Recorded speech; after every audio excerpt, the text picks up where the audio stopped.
Mahilig ka ba sa kulay itim? Yung closet mo halos puro black at sabi ng iba, ang lungkot naman? Pero what if I tell you, hindi yun lungkot, kundi power. Ayon sa reverse dark psychology, ang mga taong nahuhumaling sa kulay itim ay hindi simpleng emo o mysterious.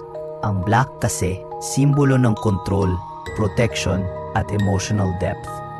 Kadalasan, ito yung mga taong dumaan sa chaos pero piniling maging tahimik kaysa magdrama.